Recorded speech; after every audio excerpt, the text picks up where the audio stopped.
বন্ধুরা, আজকের ভিডিওতে আপনাদের সাথে লাস্ট 3 মাস অথবা 6 মাসে আমারই ডিসকাস করা এরকম কিছু কোম্পানিকে রিভিউ করব, যে সমস্ত কোম্পানিগুলো কোনো কোম্পানির লাস্ট 1 মাসে 50% এমনকি 60% পর্যন্ত আপ ট্রেন্ডে গেছে। বেশ কিছু কোম্পানি যেগুলো লাস্ট 1 সপ্তাহে 20-25% উপরে গেছে। এমনকি লাস্ট 1 মাসের মধ্যে যে সমস্ত কোম্পানিগুলো একটা বাম্পার লেভেল রিকভারি দেখিয়েছে। এর মধ্যে বেশ কিছু কোম্পানি 52 উইক হাইয়ের আশেপাশেও চলে গেছে, যে কারণে বিগিনার ইনভেস্টর হিসেবে এই 8খানা কোম্পানি যেহেতু বড় বড় রিকভারি করেছে, তো এর মধ্যে কোনো কোম্পানিতে আমাদের এক্সিটের ডিসিশন নেওয়া উচিত কিনা এবং কোন ধরনের ইনভেস্টরদের এই কোম্পানিগুলো থেকে এক্সিট করার ডিসিশন নেওয়া উচিত, কোন ধরনের ইনভেস্টরদের জন্য এই কোম্পানিগুলো বড় বড় রিকভারির পরেও এখনো হোল্ড করা উচিত, এবং স্পেসিফিকলি এই কোম্পানিগুলোর মধ্যে বেশ কিছু কোম্পানি আমার পোর্টফোলিওতেও রয়েছে, যে কারণে আমার দ্বারা আপনারা কোনো মতেই ইনফ্লুয়েসড হবেন না। এবং আমি যেই ভিউটা দেব শুধুমাত্র আমার পয়েন্ট অফ ভিউ থেকে যেই লজিকের জন্য এই কোম্পানিগুলোকে আমি লোয়ার লেভেলে সিলেকশন করেছিলাম এবং ভালো মতন পারফরমেন্সও করেছে, সেই হিসেবেই কোম্পানিগুলোতে আমি আপনাদের ভিউ দেব। যদিও আপনারা এক্সিট করার আগে বা এই কোম্পানিগুলোতে কোনো ডিসিশন নেওয়ার আগে আপনার ফিনান্সিয়াল অ্যাডভাইজারের সাথে কনসাল্ট করবেন, অথবা নিজে থেকে কোম্পানিগুলোতে রিপ্রেজেন্ট করবেন, অ্যানালাইসিস করে তারপরে কোম্পানিগুলোতে কোনো একটা ডিসিশনে পৌঁছাবেন। আমি জাস্ট আমার ভিউটা আপনার সাথে শেয়ার করছি যে এই কোম্পানিগুলোতে কেন এবং কি কারণবশত আমি আপনাদের এই ভিউটা দিচ্ছি। সবার আগেই বলে দিচ্ছি, এর মধ্যে বেশ কিছু কোম্পানি আমার পোর্টফোলিওতে থাকতেও পারে অথবা নাও থাকতে পারে। আর এর মধ্যে কোনো কোম্পানি থেকে আপনার প্রফিট হলে যেরকম আমাকে ভাগ দেবেন না, সেরকম এর মধ্যে কোনো কোম্পানিতে আপনাদের লস হলেও আমি আপনাদের লস রিকভারিতে 1 পয়সাও হেল্প করবো না। যে কারণে অবশ্যই করে আপনার অ্যাডভাইজারের সাথে কনসাল্ট করে তারপরে ডিসিশন নেবেন। তো আমি আমার স্ক্রিনটি শেয়ার করে সম্পূর্ণ পয়েন্টসগুলো আপনার সাথে শেয়ার করবো যে কোন লজিকে আমার কিউ ভিউ দিচ্ছি। তো আশা করছি আপনারা আমার স্ক্রিনটি দেখতে পাচ্ছেন। আমার সিলেকশনের সবার প্রথম কোম্পানি, যদিও কোম্পানি সিলেকশন আমি অনেকদিন আগেই করে দিয়েছিলাম, সবার প্রথম কোম্পানি হচ্ছে অ্যারোফ্লেক্স ইন্ডাস্ট্রিজ। এই কোম্পানি আমার ডিসকাস করে দেওয়ার পর থেকে একটা বাম্পার লেভেল রিকভারি করেছে, যেখানে লাস্ট 3 মাসে এই কোম্পানির 57.9% মানে অ্যাভারেজ ধরতে পারেন 60% মতন লাস্ট 3 মাসে পজিটিভ রিটার্ন দিয়েছে।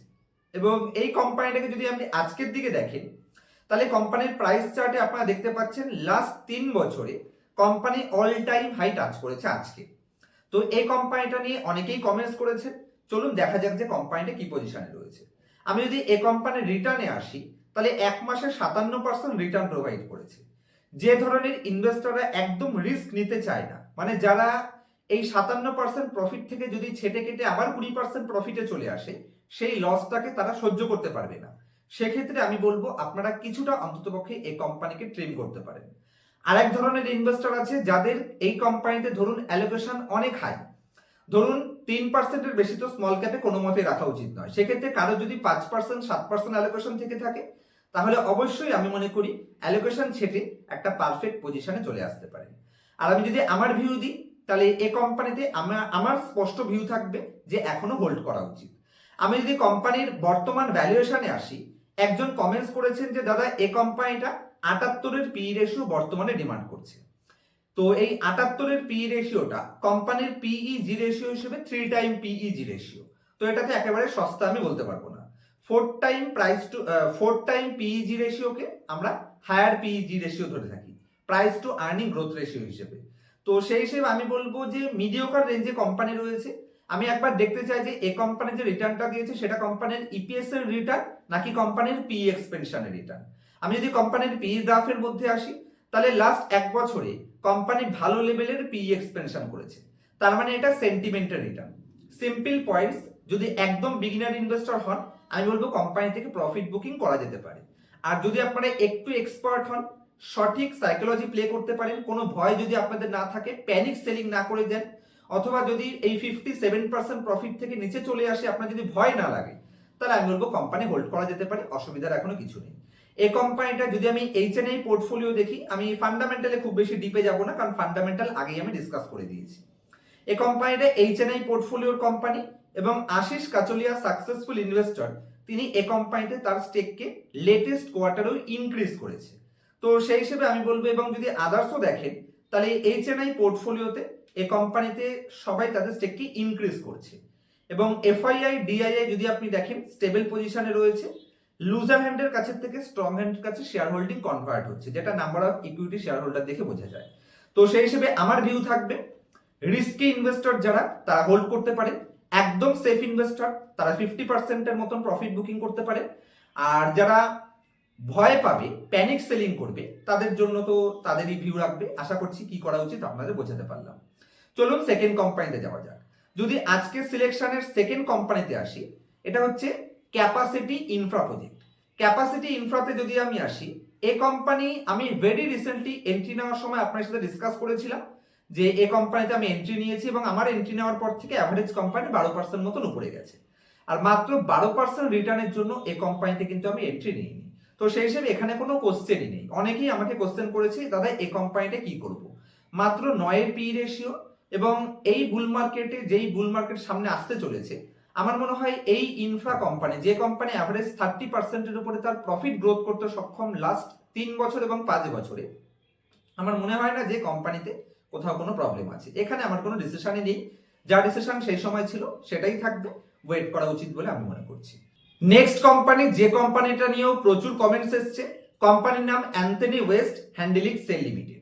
আপনারা সকলেই জানেন এই কোম্পানিতে আমার একটু উইকনেস রয়েছে, কারণ সুপার কোয়ালিটি কোম্পানি, এবং কালকেই এই কোম্পানিটা নিয়ার ফিউচারে আর্নিং কতটা গ্রোথ হতে পারে সে রিলেটেড একটি ইনডেপথ ভিডিও আমি আমার মেম্বার্স অনলিতে আপনার সাথে প্রোভাইড করেছি। অবশ্যই আপনারা দেখে নেবেন যাদের কাছে মেম্বারশিপ নেওয়া রয়েছে। এই কোম্পানি লাস্ট এক সপ্তাহে 21% মতন রিকভারি করেছে, এবং আমি মনে করি এই কোম্পানিকে আমি যেই হিসেবে সিলেকশন করেছি, অ্যান্থনি ওয়েস্টে তাড়াহুড়ো করে প্রফিট বুকিং করার কোনো পয়েন্টস নেই। কারণ এক তো কোম্পানি তার টপের থেকে অনেক ডিসকাউন্টে রয়েছে, সেকেন্ড পয়েন্টস কোম্পানির অর্ডার বুক হিসেবে কোম্পানির মার্কেট ক্যাপ এখনো অনেক স্মল রেঞ্জে রয়েছে, এবং কোম্পানির রিটার্ন রেশিওতে যদি আমি আসি, অ্যাভারেজ 11% থেকে 12% রিটার্ন জেনারেট করছে, ডেট টু ইকুইটি একেবারেই ম্যানেজেবল পজিশনে রয়েছে, এবং ইন্ডাস্ট্রির পির তুলনায় আমি যদি আমার কোম্পানি দেখি তাহলে পারফেক্ট পজিশনে রয়েছে। প্রফিট অ্যান্ড লসে life time highest revenue post করেছে, life time highest company net profit রয়েছে। আমার মনে হয় না অ্যান্থনি ওয়েস্ট থেকেও কোনো ধরনের তাড়াহুড়ো করে কোনো ডিসিশন নেওয়া উচিত। আমার ডিসিশন এই কোম্পানিতে এখনো স্টেবল রয়েছে, মানে কোম্পানিতে সেরকম কোনো হাই পি এক্সপেনশন বা বিশাল বড় হায়ার প্রাইস টু আর্নিং রেশিওতে চলে যায়নি, যে কারণে আমার মত অনুযায়ী এই কোম্পানি এখনো হোল্ড করা যেতে পারে। যদিও আমার দ্বারা ইনফ্লুয়েন্স হয়ে আপনারা হোল্ড করবেন না, যদি আপনাদের মনে হয় প্রফিট বুকিং করা উচিত আপনারা করতে পারেন। আমি জাস্ট আপনাদের ইলাস্ট্রেশন পারপাস কিছু ভিউ দেওয়ার চেষ্টা করছি। Next company Lux industry. এই কোম্পানি লাস্ট এক মাসে 52% র্যালি দিয়েছে। লাক্স ইন্ডাস্ট্রিকে যদি আমি এই মুহূর্তে অ্যানালাইসিস করি, তাহলে লাক্স আজকেও 8.6% আপ ট্রেন্ডে গেছে। সবার আগে আপনাদের একটা পয়েন্ট এখানে দেখিয়ে দিই, যদি আমি এই কোম্পানির শেয়ার হোল্ডিং প্যাটার্নের মধ্যে আসি, তাহলে 74% এখানে প্রমোটারের কাছে স্টেক রয়েছে, ম্যাক্সিমাম 75% কোনো প্রমোটার তাদের স্টেককে রাখতে পারে। তো যতটা ম্যাক্সিমাম রাখতে পারে ততটাই এখানে প্রমোটার হোল্ড করছে। ডিআইআই কন্টিনিউয়াসলি তাদের স্টেককে মেইনটেইন করছে, তারা রিডিউস করছে না। রিটেল পাবলিক ওই 19-20% ছিল, এখনো 19-20%ই রয়েছে। কিন্তু এখানে একটা পজিটিভ মুভমেন্ট হলো, এই কোম্পানিতে মুকুল মহাবীর আগরওয়াল স্যার তিনি কন্টিনিউয়াসলি তার স্টেককে স্টেবল পজিশন রাখছে, বরঞ্চ তাদের স্টেককে ইনক্রিজ করছে। তো আমার মত অনুযায়ী এই কোম্পানিটা থেকেও যদি কোনো রিস্কি ইনভেস্টর হয়ে থাকে, আমি বলবো তারা হোল্ড করতে পারে। যদি কেউ আছেন যে এই বড় র্যালিতে এই ধরনের কোম্পানি না রিকভারি খুব ফাস্ট করে, আবার যদি সেন্টিমেন্ট নেগেটিভ হয় খুব তাড়াতাড়ি ফল হতে পারে। আপনারা ফলো করে দেখবেন, ইজি মাই ট্রিপ কোম্পানিটা তো সেম জিনিস হয়েছিল। তো সেক্ষেত্রে শার্প রিকভারির পরে শার্প ফল হওয়ার চান্স কোম্পানিতে থাকতে পারে। যদি আপনি এই লসটাকে নিতে রাজি না থাকেন, ধরুন এই 52% প্রফিটের পরে যদি 20-25% ডাউনে চলে আসে, এই লসটাকে যদি আপনি বেয়ার না করতে পারেন, সেন্টিমেন্ট যদি বিগড়ে না যায়, তাহলে আমি বলবো হোল্ড করা উচিত। আর যদি সেন্টিমেন্টে কোনো প্রবলেম হয় যে না আমার 52% প্রফিট ছিল, আমি সেই প্রফিট হারিয়ে ফেললাম, তাহলে আমি বলবো প্রফিট বুকিং করতে পারেন। চাইলে এখান থেকে 100% এক্সিট করে নতুন কোম্পানিতেও শিফট করা যায়, কারণ বর্তমানে এর থেকে অনেক হাই কোয়ালিটি কোম্পানিও অনেক ডিসকাউন্ট প্রাইসে আছে। মার্কেটে শিফট করাটাও কিন্তু খুবই একটা ইম্পর্টেন্ট রোল বলে আমি মনে করি। তো সেই হিসেবে যারা রিস্কি ইনভেস্টর তারা হোল্ড করতে পারে, যারা সেফ ইনভেস্টর তারা এক্সিট করে অন্য কোনো কোম্পানিতে শিফট করে দিতে পারে, কারণ বাজাজ হাউজিং ফিনান্সের মতন কোয়ালিটি কোম্পানি এখন এক্সট্রিমলি ডিসকাউন্ট লোয়ার ভ্যালুয়েশনে রয়েছে। তো আমি রিস্কি কোম্পানি থেকে সেফ কোম্পানিতে শিফট করে দিতে পারি। আর যারা লং টার্মের জন্য রেখেছে, আমার মনে হয় কোম্পানিতে অনেক গ্রোথের অপরচুনিটি রয়েছে, একটু হোল্ড করতে পারলে 2-4-5 বছর ভবিষ্যতে বড় রিটার্নের অপরচুনিটি কোম্পানিতে রয়েছে। নেক্সট কোম্পানিতে যদি আমি আসি, অ্যাকুইটাস কেমিক্যাল। অ্যাকুইটাস কেমিক্যাল সবার আগে বলে দিই, এই কোম্পানি আমি মেম্বারশিপে আমার মেম্বার্সের সাথে ডিসকাসও করেছিলাম। ডিসকাস করার পরে 140% রিটার্ন কোম্পানি লাস্ট 1 বছরের মধ্যে দিয়েছে, এবং সেখান থেকে আমি কোম্পানি থেকে এক্সিটও করে দিয়েছি। যেদিনকে এক্সিট করেছি আমি মেম্বারশিপে ডিসকাসও করেছি, এমনকি ওপেন প্ল্যাটফর্মও আপনার সাথে ডিসকাস করেছি। এই মুহূর্তে অ্যাকুইটাস কেমিক্যাল আমার পোর্টফোলিওতে নেই, তবে আমি মনে করি একটা quality company. Electrolyte additive manufacturing এ ইন্ডিয়ার একমাত্র ম্যানুফ্যাকচারিং ক্যাপাসিটি এই কোম্পানির কাছে আছে। আর টোটাল এশিয়ান কান্ট্রিতে চায়না বাদ দিয়ে ইলেকট্রোলাইট এডিটিভ একমাত্র এই কোম্পানি তৈরি করতে পারে। তো সেই হিসেবে কোম্পানির কাছে অ্যাডভান্টেজও রয়েছে, বিজনেস মডেলও ভালো, এইচএনআই পোর্টফোলিওরও কোম্পানি। আমি মনে করি অ্যাকুইটাস কেমিক্যাল যদি কারো কাছে থেকে থাকে, সে চাইলে এক্সিট করাটাও ঠিক ডিসিশন হতে পারে, হোল্ড করাটাও ঠিক ডিসিশন হতে পারে। দুটো ডিসিশন এখানে পারফেক্ট, কারণ একটা বড় র্যালির পরে কোম্পানি যদি চান প্রফিট বুকিং করে অন্য কোম্পানিতে শিফট করা যেতে পারে। আর যদি লং টার্ম ইনভেস্টর হন, 20-25% এদিক ওদিক হলে যদি কোনো প্রবলেম না হয়, তাহলে তো লং টার্ম হোল্ড করা যেতেই পারে, কারণ কোম্পানিতে এখনো অপরচুনিটি রয়েছে। মার্কেট ক্যাপ হিসেবে মাত্র 19,000 কোটি মার্কেট ক্যাপ। স্টক পি একটু হায়ার রেঞ্জে আছে, তবে কোয়ালিটি কোম্পানি 16-17% রিটার্ন জেনারেট করতে পারে। পি জি রেশিও 2 টাইম রয়েছে, আমার মনে হয় ঠিকঠাক পজিশন। প্রফিট অ্যান্ড লস স্টেটমেন্টে lifetime highest revenue, lifetime highest bottom লাইনও রয়েছে, এবং কোম্পানি ট্রেলিং 12 মান্থে 136% প্রফিট গ্রোথ করে দেখিয়েছে, এবং লাস্ট 5 বছর বা 3 বছরে সুপার ডুপার 30-40% রিটার্ন জেনারেট করেছে, তো কোনো কোশ্চেন মার্কই নেই। আমার মনে হয় কোম্পানিতে দুটো ডিসিশনই পারফেক্ট হতে পারে, প্রফিট বুকিং করা যেতে পারে, আবার কেউ যদি একটু লং টার্ম রাখতে চায় তাহলে এখান থেকেও কোম্পানিতে অপরচুনিটিও রয়েছে। নেক্সট কোম্পানিতে যদি আমি আসি, এটা হচ্ছে নিউ ইন্ডিয়া অ্যাসুরেন্স কোম্পানি। এই কোম্পানিতে আমার বড় পরিমাণে অ্যালোকেশন রয়েছে, যে কারণে আমার ডিসিশনে কোনো মতে আপনারা ইনফ্লুয়েন্স হওয়ার চেষ্টা করবেন না। এবং আজকে এই একটা কোম্পানির 20% সার্কিটের জন্য আমার টোটাল পোর্টফোলিও আজকে অ্যাভারেজ 4% এর আশেপাশে 3.84% পজিটিভও চলে গেছে। আর কালকে অ্যান্থনি ওয়েস্ট কোম্পানিটা 17-18% উপরে যাওয়ার জন্য টোটাল পোর্টফোলিও কালকে বড় লেভেলে রিকভারি করেছে। তো লাস্ট দুদিনে এই দুটো কোম্পানি আমার টোটাল পোর্টফোলিওকে অ্যাভারেজ 8% এর আশেপাশে টেনে উপরের দিকে নিয়ে গেছে। তো কোয়ালিটি কোম্পানিতে সঠিক অ্যালোকেশনে ইনভেস্ট করে চুপ করে হোল্ড করতে পারলেই বেটার পারফরমেন্স আসতে পারে, সেটাই এই কোম্পানিগুলোর এক্সাম্পল। নিউ ইন্ডিয়া অ্যাসুরেন্সে যদি আমি বলি, তাহলে এই কোম্পানির ভ্যালুয়েশন ওয়াইজ যদি আমি কোম্পানিটাতে আসি, একটু ওয়েট করুন। আজকে 20% কোম্পানির সার্কিট মারলেও এই কোম্পানি নিজের ইন্ডাস্ট্রিতে মার্কেট লিডিং কোম্পানি, এবং জেনারেল ইন্স্যুরেন্স এখনো আন্ডার পেনিট্রেটেড মার্কেট। আমার মনে হয় ফিউচারে অনেক বড় গ্রোথের অপরচুনিটি রয়েছে। 52 উইক হাই কোম্পানি 215, 52 উইক হাইও এখনো টাচ করেনি। বর্তমানে 156 কারেন্ট প্রাইস আছে, আর প্রাইস টু বুক রয়েছে কোম্পানির 1 টাইমের নিচে, যেখানে কোম্পানির বুক ভ্যালু দেখুন এখানে কোথায় গেল, একটু ওয়েট করুন। কোম্পানির বুক ভ্যালু রয়েছে 175 টাকা, আর কারেন্ট প্রাইস রয়েছে 156 টাকা। তো ক্লিয়ার কাট পয়েন্টস, এই কোম্পানিতে তাড়াহুড়ো করে কোনো ডিসিশন নেওয়া উচিত নয়। আমি কোম্পানি হোল্ড করছি, এবং আমি মনে করি এই কোম্পানি ভবিষ্যতে অনেক বড় রিকভারি করতে পারে। Great company, quality company, continuously তার রেভিনিউকে মেনটেন করতে সক্ষম রয়েছে। বটম লাইনও যদি আপনি দেখেন, বটম লাইন মেনটেন চলছে। আন্ডার পেনিট্রেটেড মার্কেট, লোয়ার লেভেলে কোম্পানি আসলে ডিসকাউন্ট ভ্যালুয়েশনে রয়েছে, 1 টাইম প্রাইস টু বুকের নিচে, মাত্র 25,000 কোটি মার্কেট ক্যাপ। আমার মনে হয় এই কোম্পানিটা আমরা ওয়েট করাটাই একটা পারফেক্ট হতে পারে। একদমই লো ফ্রি ফ্লোট রয়েছে। প্রোমোটারের কাছে দেখুন 85% স্টেক, রিটেল পাবলিকের কাছে মাত্র 2% স্টেক রয়েছে, আর ম্যাক্সিমাম স্টেকটাই এখানে ডিআইআই পারচেস করে রেখেছে। এফআইআই এর কাছে মাত্র 1% স্টেক রয়েছে। তো একদম লো ফ্রি ফ্লোটের জন্য, এবং কন্টিনিউয়াসলি এখানে লুজার হ্যান্ডের কাছে থেকে স্ট্রং হ্যান্ডের কাছে শেয়ার হোল্ডিং কনভার্ট হচ্ছে। তো সেই প্রত্যেকটা পজিটিভ সাইন এই কোম্পানিতে রয়েছে, যেই সাইনের জন্য এই কোম্পানি আমি মনে করি লং টার্মে এখান থেকেও বেটার পারফরমেন্স করতে পারে। Next company Advait. এই কোম্পানি ভিজয় কেডিআর পোর্টফোলিও থেকে আমি আপনার সাথে সিলেকশন করে দিয়েছিলাম, এবং অ্যাডভেট এনার্জি এই কোম্পানিটাও লাস্ট 3 মাসে 27% র্যালি নিয়েছে। এবং এখানে স্ক্রিনের উপরে দেখুন, এই কোম্পানি তার অল টাইম হাইয়ের আশেপাশে ট্রেড করছে। এখানে কোম্পানির অল টাইম হাই বানিয়েছিল 2024-এ 2100, সেখান থেকে কোম্পানি 1800 মতন প্রাইসে ট্রেড করছে। আপনি যদি লাস্ট 1 বছর বা 3 বছরে দেখেন, তাহলে অলমোস্ট কোম্পানি তার ওই 52 উইক হাইয়ের আশেপাশেই চলে এসেছে। তবে ভ্যালুয়েশন ওয়াইজ যদি আমি কোম্পানিটাকে দেখি, অ্যাডভেট এনার্জি কোয়ালিটি কোম্পানি 44-এর পি রেশিও ডিমান্ড করছে, টপের থেকে এখনো ডিসকাউন্টে রয়েছে, যদিও 52 উইক হাইয়ের আশেপাশে রয়েছে। রিটার্ন রেশিও ভালো পজিশনে রয়েছে, পিই জি রেশিও ভালো পজিশনে রয়েছে। প্রফিট অ্যান্ড লস স্টেটমেন্টে লাইফ টাইম হাইস্ট রেভিনিউ, এবং রেভিনিউতে বাম্পার গ্রোথ। কোম্পানির প্রফিটও যদি আপনি দেখেন এখানেও প্রফিটে বাম্পার গ্রোথ রয়েছে। তো সেই হিসেবে আমি মনে করি একটু রিস্কি কোম্পানি, কারণ এগুলো সব ছোট কোম্পানি।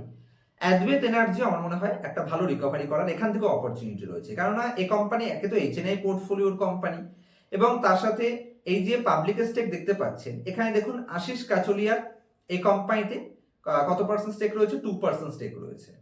কেডিয়া সিকিউরিটিসে 1.14% স্টেক রয়েছে। তো দুজন সাকসেসফুল ইনভেস্টর এই কোম্পানিতে তাদের স্টেককে মেইনটেইন করছে। আমার মনে হয় এই কোম্পানি এখনো দেখা যেতে পারে। নেক্সট কোম্পানি আদানি পাওয়ার। আদানি পাওয়ার লাস্ট এক মাসে 25% রিকভারি করেছে। আর আদানি পাওয়ারকে যদি আমি দেখি, এখানে স্ক্রিনের উপর একবার দেখি, তারপর আমি আপনার সাথে আসবো ফেস টু ফেস। আদানি পাওয়ার এই মুহূর্তে তার অলমোস্ট 52 উইক হাইয়ের আশেপাশেই ট্রেড করছে। যেখানে কোম্পানির 52 উইক হাই বানিয়েছিল 183, সেখানে কোম্পানি 176 আজকে ক্লোজিং দিয়েছে। আর এক সময় কোম্পানি 178 আজকে গেছিল। ভ্যালু ওয়াইজ যদি আমি কোম্পানিটাকে দেখি, 29 পি রেশিও ডিমান্ড করছে, 26% রিটার্ন অন ইকুইটি জেনারেট করছে। কোম্পানির পিই জি রেশিও 1 টাইমের নিচে রয়েছে। যদিও company all time high touch করেছে, কিন্তু ফান্ডামেন্টাল হিসেবে company life time highest revenue post করে আছে এবং অলমোস্ট লাইফ টাইম হাই ধরতে পারেন। ট্রেলিং 12 মান্থ এখনো লেটেস্ট ইয়ারের রেজাল্ট যখন যোগ হবে এটা হাইস্ট হয়ে যাবে, কোনো ডাউটই নেই। বটম লাইনও কোম্পানির হাইস্টই রয়েছে। 20,000 কোটি থেকে যে 11,000 কোটি, এটা শুধুমাত্র আদার ইনকামের অতিরিক্ত পরিমাণ আদার ইনকাম দেখিয়েছিল, সে কারণে সে সময় এসেছিল। তো আমার মনে হয় যদিও লাস্ট এক বছরে 73% রিটার্ন দিয়েছে, এখান থেকেও কোম্পানি বেটার পারফরমেন্স করতে পারে। কেন? কারণ বর্তমানে কোম্পানি যদি আপনি অপারেশনাল ক্যাপাসিটি দেখেন, অ্যাভারেজ ওই 11,000 না 12,000 হয়তো মেগাওয়াট কোম্পানির টোটাল ক্যাপাসিটি রয়েছে। আর 2032 পর্যন্ত কোম্পানির টোটাল এই 15,000 থেকে 30-32,000 কোটি পর্যন্ত ক্যাপেক্স প্ল্যান রয়েছে। মানে বর্তমান টোটাল ক্যাপাসিটি রয়েছে 15,000 মেগাওয়াট, সেটা 2032 পর্যন্ত কোম্পানি 35 থেকে 37,000 মেগাওয়াট পর্যন্ত তাদের ক্যাপাসিটি টোটাল নিয়ে যাওয়ার চেষ্টা করছে, টার্গেটেড ক্যাপাসিটি। তো সেই হিসেবে কোম্পানি যদি বাম্পার লেভেল ক্যাপেক্স করছে, কোম্পানি বিজনেসে এক্সপেনশন করছে, সেই হিসেবে ভবিষ্যতে আর্নিং অবশ্যই গ্রোথ আসবে। যদি কেউ রিস্কি ইনভেস্টর হন, যদি কেউ সেফ ইনভেস্টর হন যে রিস্ক নিতে চাইছেন না, সেক্ষেত্রে এখান থেকে প্রফিট বুকিং করতে পারেন, কারণ 52 উইক হাইয়ের আশেপাশে কিছুটা প্রফিট বুকিং আসতে পারে, কারণ সেই মুহূর্তে ম্যাক্সিমাম লোকেরা সে কোম্পানিতে প্রফিটে থাকে। দেখুন, কোনো কোম্পানি যখন 52 উইক হাই অথবা অল টাইম হাই টাচ করে, সেই মুহূর্তে সেই কোম্পানিতে কোনো সিঙ্গেল ইনভেস্টর লসে থাকে না, যে কারণে উইক হ্যান্ড সেখান থেকে বেরিয়ে যাওয়ার চেষ্টা করে। আর হঠাৎ করে যদি কোনো সাকসেসফুল লোকেরা বা বড় এইচএনআই সেখান থেকে এক্সিটের ডিসিশন নেয়, কারণ সেই মুহূর্তে সকলেই বড় প্রফিটে থাকে, তো একটা শর্ট টার্ম ডাউন সাইডের একটা রিস্ক থেকে যেতে পারে।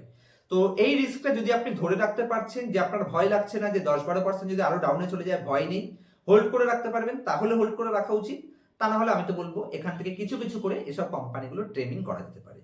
কি ভিউ রাখা উচিত, কাদের জন্য কি ভিউ রাখা উচিত, আশা করছি আমি আপনাদের সাথে কভার করতে পেরেছি। আর যদি কোনো ডাউট থাকে আপনারা কমেন্ট সেকশনে জানাতে পারেন। আর রিকোয়েস্ট করবো যে আমার দ্বারা ইনফ্লুয়েন্স হয়ে আপনারা কোনো ডিসিশন নেবেন না, নিজের ওপেন মাইন্ডকে ইউজ করুন, নিজের ফান্ডামেন্টাল অ্যানালাইসিস নিজে করুন। কারণ যতক্ষণ পর্যন্ত নিজের অ্যানালাইসিস নিজে না করবেন, ধরুন কোনো কোম্পানি আমি বললাম যে হোল্ড করতে, সে কোম্পানি 20% ডাউনে চলে আসলে আপনি ভয়ের চোটে সেখান থেকে প্যানিক সেলিং করে বেরিয়ে যাবেন। কেন কোম্পানিটা উপরে যেতে পারে, কোন ভ্যালুয়েশন পর্যন্ত কোম্পানিটাকে হোল্ড করা যেতে পারে, সেগুলো যদি আপনারা নিজেরা না বোঝেন, তাহলে আমি বললে পরেও আপনারা হোল্ড করতে পারবেন না। আর এই ভিডিওটা জাস্ট আপনাদের কনফিডেন্স দেওয়ার জন্য আমি ক্রিয়েট করেছি। আর যদি এই সমস্ত পয়েন্টস এইরকম বড় রিটার্ন দেওয়ার পরেও কোম্পানি হোল্ড করা উচিত কিনা, যদি আপনি নিজে ভ্যালুয়েশন না জানেন, আপনি কোনো মতেই বুঝতে পারবেন না। তো কোনো কোম্পানি কি করে বেসিক থেকে extremely advance level valuation analysis করা যায়, কখন কোনো কোম্পানিতে এন্ট্রি নেওয়া উচিত, কখন কোনো কোম্পানি থেকে এক্সিট করা উচিত, কোনো কোম্পানির ডাটা চুরি করে ভ্যালুয়েশন লো দেখাচ্ছে কিনা, market cycle, stock specific cycle, এই সমস্ত পয়েন্টস পার্সোনাল ক্লাসে আমি শিখিয়ে থাকি এবং ক্লাসের পরে প্রত্যেকটা স্টুডেন্টের জন্য লাইফ টাইম সাপোর্টের ব্যবস্থাও থাকে এবং লাইভ মার্কেটেও আমাদের গ্রুপের মাধ্যমে আপনারা সবসময় সাপোর্ট পাবেন। যদি ইন্টারেস্টেড থাকেন, লং টার্ম ইনভেস্টিং এ আপনি যদি ফোকাস রাখতে চান, লং টার্ম ওয়েলথ ক্রিয়েশনে বিশ্বাস করেন, তাহলে পার্সোনাল ক্লাস এনরোল করতে পারেন স্ক্রিনের উপর দেওয়া মোবাইল নাম্বার রেজিস্ট্রেশনের মাধ্যমে। দেখা হবে নেক্সট ভিডিওতে, ততক্ষণ পর্যন্ত হ্যাপি ইনভেস্টিং, হ্যাপি ট্রেডিং।